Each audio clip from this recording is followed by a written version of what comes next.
Ladies and gentlemen, sanganai na Mildred Muchenje anogara kubindura kubva mubhuku rasabhuku maravanyika under Chief Masembura. So Mildred Muchenje akaberekwa mufamily of 6, 2 vakafa vasara vafu, of which vamwe vachena vari abroad.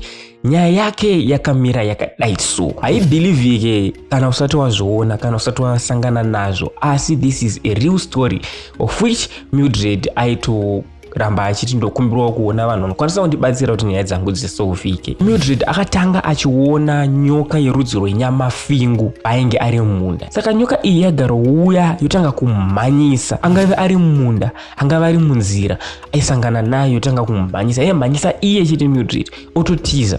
Dzimwe nguva yaigona kuoneka kana kuti payard votoshedza vanhu. Andika vashedza vanhu vototanga kutokanda matombo. Munongoziva zvatinoita isusu sema Africans, tikaona nyoka isusu nenyoka tuirirana, tikaona nyoka tinenge tichitoda kupotsera matombo. Mildred anotaura kuti every time yavaisangana nenyoka iyi vaiitema, but chaimushamisa manje ndechekuti pese paatemera nyoka iyi yezongiri kana yangonzi yapinda apo, nyoka yapinda apo, nyoka yapinda apo, yobva yatoshaika. The next day vaizoiona nyoka iyo ine same maunzo avaikasiya vaitema nayo eya yotanga futi kumhanyisa Mildred.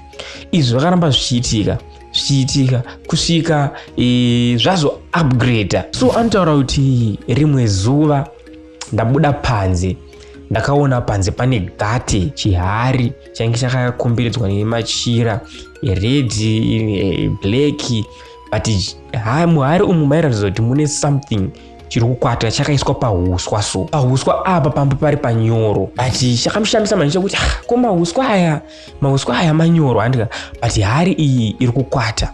Vashedza maneighbors akauya kuzoona chinhu izvo. Vamwe ndo vakazosugesta kuti aiyo ngatimwai salt, kana ari munhu akuisirai chinhu ichi zvinhu munoziva kuti salt chifumuro. Mildred haana kuhesitata, vakabva vatora salt, asi vakatora salt yeiye vachinokanda muhari memwe, hari iya yakabva yatanga kukwata, kutonge yatomaitika mamwe machemical reactions atovemo, zvinhu zvakutotanga kutokwata zvezviya. Ava ndopo vakakatyamadza ndobva vashedza sabhuku uya mwene zviri kunoko. Sabhuku ndobva auya, sabhuku ndobva ati chinhu chichikwambo kaichi. Asi chikundinetsa ndechekuti chikwambo hachionekwe nemeso yevanhu. Vanhu pepa vakutoshamisika, kwaita chikwambo.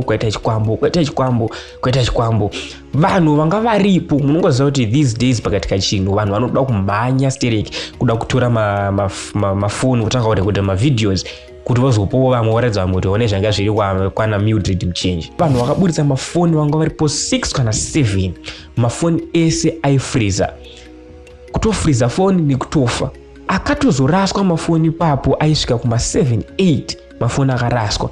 Vanhu ndopo vakatozomira kutanga kurekodha, vatoona kuti kunyaya iyi zvainenge yakatoipa tikatorekodha panapa takutozouraya mafoni. Sabhuku vaona zvinhu izvi zvichiitika izvi ndobva vatirigana tsvage mubatsiri. Maporofita akauya zvishuwa achidhiraivha mota yake, kwakuuya kwakuchiona kuti chinhu ichi zvishuwa zvaanenge ma1 ichi chikwambo ichi. Ndobva atora hari yeiye Maporofita kwakuchinoisa mubhaketi, asi in the process yekutora hari Maporofita anonzi akatsva maoko akakwapuka aya, asi akaramba akashingira akabata hari iyi. Ndobva aisa mubhaketi.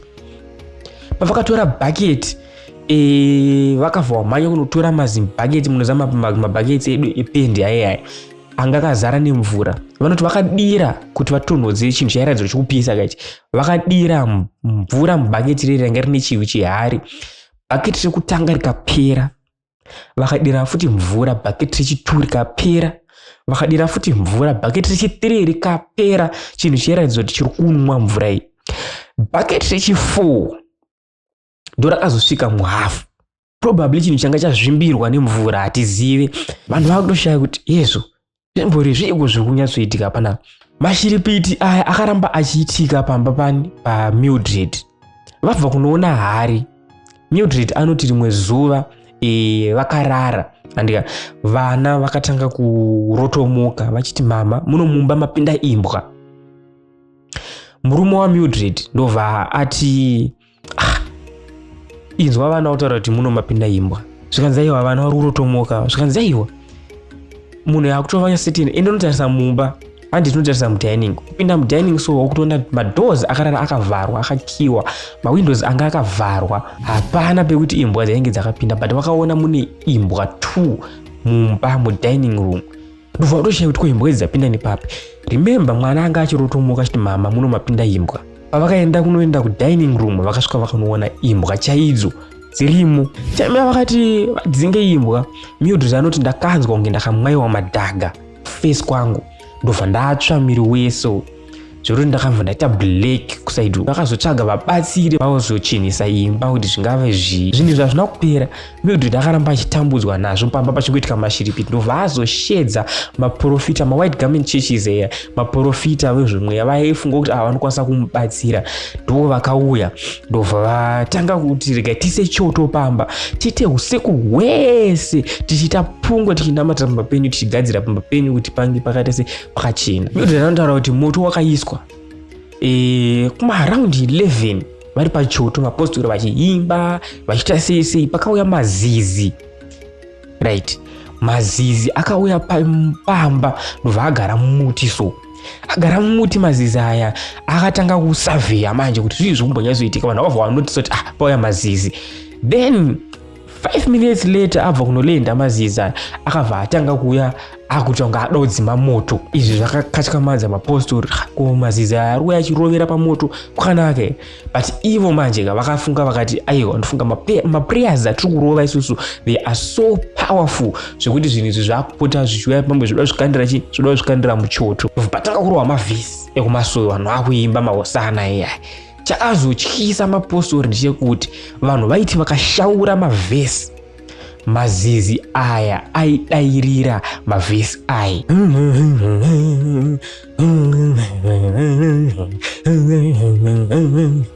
Imagine imi muri kuti mapedza basa, mauya kuzopedza musarinya wepamba, Mazizi akutokujoinai mukuru wamahimuka muda kushedza mweya. Mazizi akutoshedzera kuti maya rega tikujoine mweya uye faster.